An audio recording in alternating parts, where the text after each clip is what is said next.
Hey friends, the new Commander pre-constructed deck, Corrupting Influence, has just been previewed, so it's time once again to check out the brand new cards featured in the pre-constructed deck and give my initial thoughts on how good these cards are and where I expect them to see the most play in Commander. But before we begin, two quick reminders. First, if you want to purchase this pre-constructed deck or any other Magic the Gathering cards or products, you can head on over to our sponsor, cardkingdom.com/mtggoldfish, and be sure to ask for a scoop sticker in the order notes for a free sticker. And the other way you can support the channel is by liking and subscribing. It helps the channel grow. Alright, we begin with the face commander of the pre-constructed deck, Oxhel, Scion of Atraxa.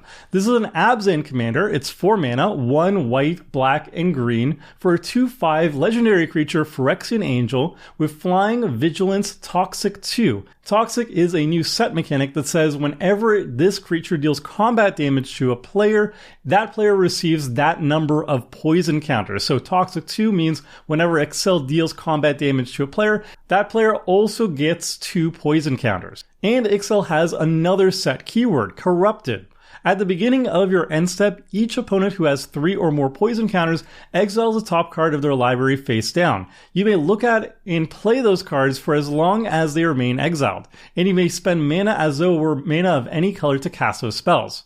So Oxhel kind of tells you what this deck is all about. This deck is all about getting to the corrupted state, getting at least 3 poison counters on all your opponents, and that's going to supercharge all your cards. Your cards are kind of until you get your opponents corrupted, but once they're corrupted, your deck is going to start popping off. And in the case of Oxhel, when your opponents are corrupted, when they have 3 or more poison counters, you get massive card advantage. You get to exile the top card of each opponent's libraries that's corrupted and get to play those cards. So effectively, if you're playing in a 4-player game with 3 opponents, this can draw you essentially up to 3 cards per end step if your opponents are all corrupted. So in comparison to the Boros pre-constructed deck Rebellion Rising, which pretty much just kind of does what Boros usually does, except it's focusing on tokens, it just go wide attacking and exile matters, which we've seen numerous times.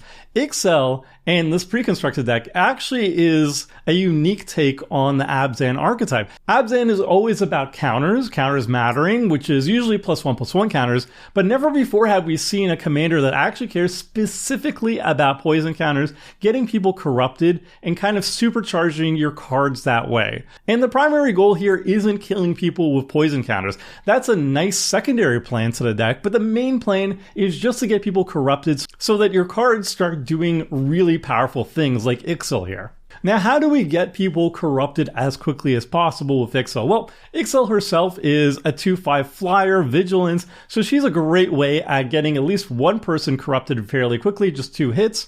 But there are other ways we can speed up the process. Something like Ikarat can put a poison counter on each person, and then from there, we can use powerful proliferate abilities, such as Evolution Sage. Whenever a land enters the battlefield under your control, you proliferate, so you get to add an extra poison counter on each of your opponents. And then when Oxhel's triggered ability is online, we can get extra value out of the corrupt trigger by doubling it with cards like Strionic Resonator. So that's pretty much the game plan of this deck. We want to get counters on all of our opponents as quickly as possible, up to 3, and then beat down our opponents with our above curve corrupted cards. And hey, if our opponents reach 10 poison counters, they just die, so that's always a nice extra bonus to have in the back of our mind. Alright, moving on to the other brand new commander from the set that can also lead the Precon.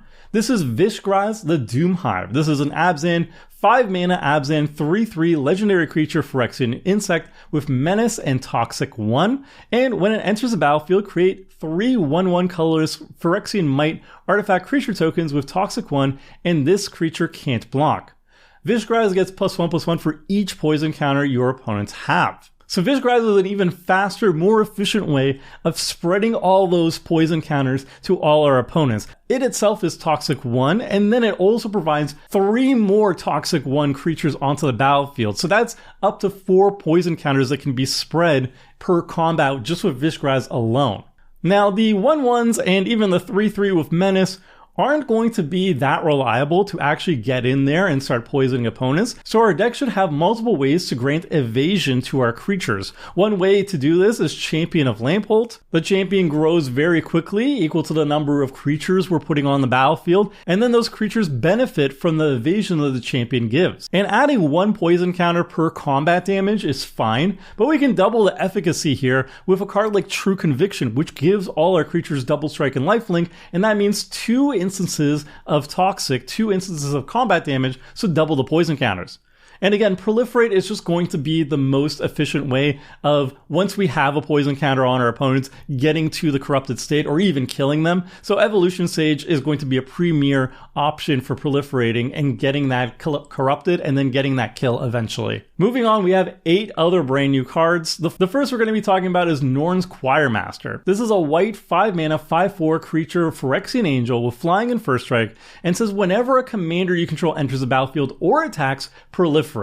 So this is just a fantastic way of just proliferating over and over again. So this card is obviously amazing in any deck that likes playing its commander and likes proliferating. This is obviously great in this pre-constructed deck, but it's also amazing in any deck that cares about counters, such as Atraxa Praetor's Voice, any version of it. It could be energy, it could be +1/+1 counters, it could be loyalty counters as a super friends, what have you. But it's going to be especially amazing in partner decks that care about counters, like Rayhan and Ishai, for example, because that means you have 2 commanders that could potentially enter the battlefield, 2 commanders that can be attacking, so that's just so much more proliferate potential in a deck. Next up, we have Norn's Decree, and this is a new version of like a ghostly prison effect, like a Pillow Fort card. It's a 3-mana white enchantment that says whenever 1 or more creatures an opponent controls deal combat damage to you, that opponent gets a poison counter. And whenever a player attacks, if 1 or more players being attacked are poisoned, the attacking player draws a card. So it doesn't matter how many opponents you're attacking that have poison counters, you can only draw up to a single card as long as one of the people you're attacking is poisoned. And that could even be yourself. If you somehow get poisoned at the table, Norn's Decree could actually work against you. But 9 times out of 10, you're going to be the only person running poison at the table. It's not a very popular archetype. We'll see after Phyrexian Outbreak 1 if it's going to be far more popular, but I'm going to be assuming 9 times out of 10 you're going to be the only infect person. So 9 times out of 10, Norn's Decree is only going to be helping you. So this is a nice little rattlesnake. It's a ghostly prison effect that's going to kind of shoo away potential attackers because they don't want to get poisoned. And if they do get poisoned, then this turns into a kind of cute card advantage engine. It could be up to like an Phyrexian Arena, because every single time you're attacking, if you happen to be attacking a person who is poisoned, you get to draw a card per combat, essentially. So this card is not like amazing in terms of defense or offense. It's not going to prevent an opponent from attacking you for lethal like a Ghostly Prison might or a Collective Restraint might. However, it is a good deterrent, and it's not like an amazing card draw engine. It can only draw up to 1 card per combat, but the fact that it does both is going to make it very solid in the poison archetype. So if you're in the poison deck, this is a good card. If you're not, though, this is not going to be that interesting to you. Moving on to another parasitic card, this is Geth Summons. It's a 4-mana black sorcery that says return up to 1 target creature card from your graveyard to the battlefield, and corrupted, for each opponent who has 3 or more poison counters as you cast a spell, put up to 1 target creature card from that player's graveyard onto the battlefield under your control. So you will always get to reanimate one of your creatures from your graveyard, but this has the potential of reanimating up to 4 creatures, assuming each opponent is both corrupted and has a creature in the graveyard, which is going to be pretty freaking amazing. For 4 mana, a reanimate, it's like whatever. It's not very good from your own graveyard. It's not exciting.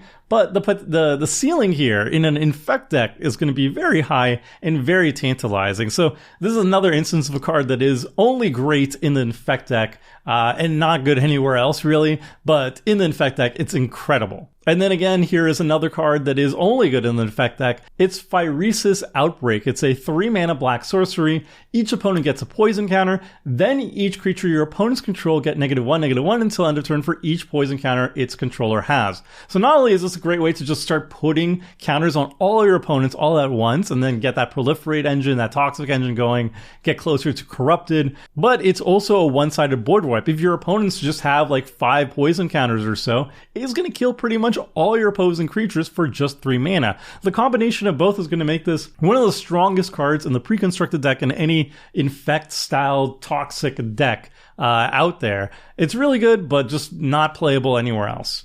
Next up, another card that is incredibly good just in an Infect deck, Contaminant Grafter. It's a 5-mana green 5/5 creature Phyrexian Druid, Trample Toxic 1. Whenever one or more creatures you control deal combat damage to one or more players, proliferates, and Corrupted. At the beginning of your end step, if an opponent has 3 or more poison counters, draw a card, then you may put a land card from your hand onto the battlefield. It's both an enabler for Corrupted and a payoff for Corrupted. This is just a fantastic card for the archetype. And then another card that's fantastic for Corrupted. This is Glissa's Retriever. It's a 6-mana green 6/6 creature Phyrexian Beast with haste and Toxic 3, so it gets in there immediately.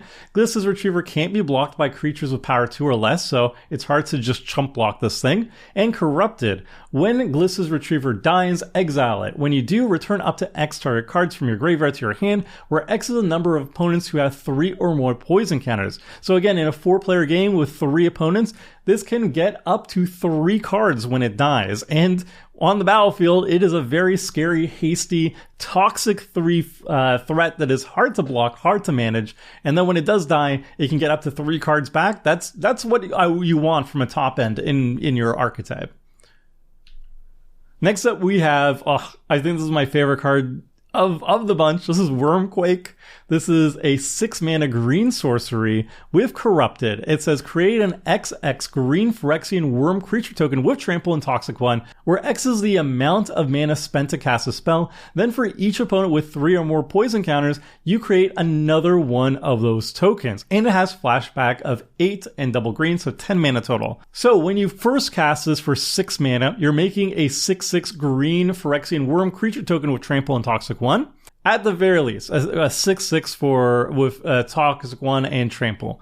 And then you can make an additional 6/6 worm for each opponent that is Corrupted. So you can make up to 4 6/6 worms with this baby, which is just fantastic. It's just fun. And then it gets even better if you flash it back. You're instead of not making 6/6s, you're making 10/10s with Trample and Toxic 1.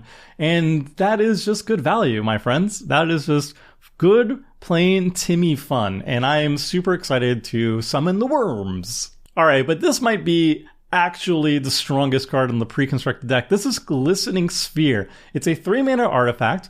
Glistening Sphere enters the battlefield tapped, and when it enters the battlefield, you proliferate. So if you have any sort of blink shenanigans, this is a very sweet ETB proliferate engine. That's super fun. It taps to add 1 of mana of any color, so it's a 3-mana mana dork. And as Corrupted, add 3 mana of any one color. Activate only if an opponent has 3 or more poison counters. So the low end of this card, it's a 3-mana mana rock that taps for any color. That's not good in Commander. However, it ETBs proliferates, which becomes quite reasonable just by itself in an Infect deck. It gets much, much better in any deck that can blink the card very efficiently, like Brago or whatever. If you want to have a proliferate engine on a mana rock, that would become really good. But then if you can activate Corrupted, which is what this deck is all about, then it starts tapping for 3 mana of any one color. A mana rock that taps for 3, the cost 3 is just fantastic. And the fact that it proliferated as well, this card is just really, really gas. It's going to be a standout in this Commander deck for sure. And that's all 10 of the brand new cards from the Corrupted Influence Commander pre-constructed deck. As you can see, most of these cards are very parasitic. They're trying to support a very new but very narrow design space of Corrupted, and it's something we've never seen before in Commander, and therefore it requires a lot of very specific support cards to make it more viable as a deck. And the end result is that the brand new cards are going to be very good in that deck, but not very good outside of it. Unlike the Boros deck that cared about basically attacking and tokens and exile matters, stuff that we've seen a billion times in Boros before. So those cards can end up in a lot of different commander decks. These cards will only show up in basically just infect and corrupted decks, which is not a bad thing. It's actually, I think, more exciting to me to see a new archetype kind of emerge. But if you're looking to pick apart this pre-constructed deck for new inclusions to your own other pre-existing decks, it's probably not going to work out too well. I'll be back soon with a Precon upgrade guide of Corrupting Influence, a $20 upgrade guide that's going to go up on MTG Goldfish early next week. So until next time, friends, see ya!